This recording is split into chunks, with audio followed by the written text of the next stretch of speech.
First, you have to understand what a financial market is. So let's start there. So what is a financial market? A financial market is a place where buy and sell orders are matched and trades are executed. What is a financial market in a digital asset context? Okay, so there's different ways you can run markets. You can run over-the-counter markets, or you can run order books, or you can run broking services. Financial markets are where you run an order book, where you automatically match buy and sell orders, and the operator is never the counterparty to the trade. When do you need a financial markets license? You need a financial license when you run an exchange or a platform that allows buy and sell orders to be matched and executed. What is a financial services markets license? It is a license that's granted by ASIC. You often require a clearing and settlement license with it. That's because traditional markets often would only be able to clear and settle trades because of the way in which the technology is used. Digital assets operate quite differently. There is no clearing. There's normally only settlement. And that's because assets are actually custodied on platform, and that actually facilitates an atomic settlement. I think the vast bulk of industry wants to be regulated. I think the question is, what is the appropriate regulation for the risk, right? I don't necessarily believe financial markets licensing is the appropriate regulation for everything. The idea that you would have a really high burden for operating an order book for digital assets here in Australia, where you would have it nowhere else because of the approach they've taken to how they define where the regulatory perimeter is in relation to what is a regulated asset versus not. Why would you set up your business that way here when you can do it somewhere else without the regulatory licenses and burdens that follow? It appears as though there is a subset of digital assets that ASIC has taken a particular view of. That would mean providing services to buy and sell for customers in Australia. A certain tier of markets license will be required. Unclear whether that would be a tier 1 or tier 2 markets license.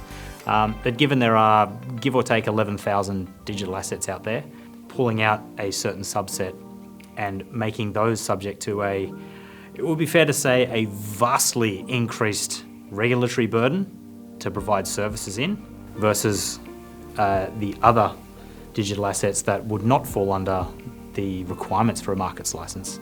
My view is that nobody in Australia is actually going to offer services for those particular class of assets.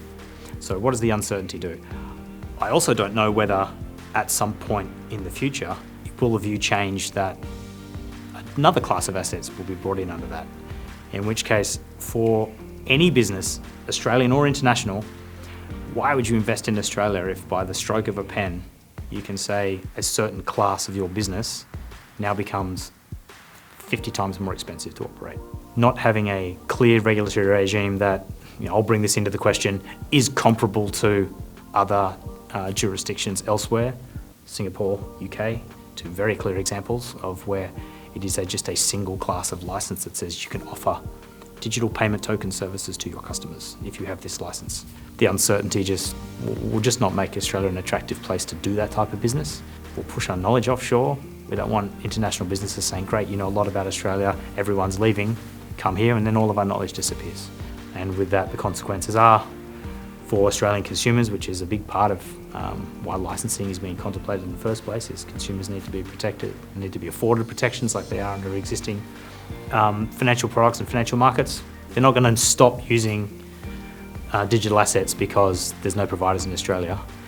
They're just going to use the providers offshore, and then all of those protections, customers will have to deal with international litigation if something were to go wrong, or rely on protections in other jurisdictions where they may not be as familiar and may not be afforded the same level of protections and consumer disclosures and risk disclosures that are required in Australia. Companies like Coinbase could understand their obligations. They could open offices comfortably, have all of the right staff, responsible managers, and know exactly upon what terms Australians can use their products. I think it just goes back to that idea of we have this framework that worked really well for obvious assets for quite a long time. Everyone knew what everything was because there were a set of interactions that everybody knew what they were doing, who's the contractual party, who owes someone an obligation, all of those things. You've always interacted with many, many, many different intermediaries, and you could open hundreds of pages of legal documents and work out where you were. It is different in the crypto asset space. And those broad assertions as to what something might be create overlap. A markets license is important, but it depends on what kind of market you're talking about. A markets license, in terms of the Corporations Act and Australian law, in my opinion, as a non-lawyer compliance person, it's important, but it's only important if that market is the central place, the central marketplace for where everything happens. I just think that if we're going to have a market license, we need a special class, and a market license at the moment is incredibly onerous. The financial implications would just completely contract the industry, and it would almost collapse on itself, and we'd have maybe 2 or 3 big players. And then what's that going to do for competition? It's going to completely drive it down. And if you've only got 2 or 3 players, innovation gets stifled again. It's a race to the bottom when it comes to transaction fees. There are no winners in that space. We need more exchanges to actually foster that competitive nature. I think that people confuse a financial services license and a market license because they're 2 completely different things. And a financial services license allows for businesses to offer financial services and products, and there's already in place a structure for governance and oversight that can be adapted to digital assets. But I'm just not sure that we're going about it the right way at the moment. But there is the facility for clear, concise rules and definitions to be able to allow digital asset businesses to have a form of a financial services license. But there is not clear and concise and definitive rules for digital asset businesses to have a markets license, because a market operating license is a completely different ballgame to a financial services license.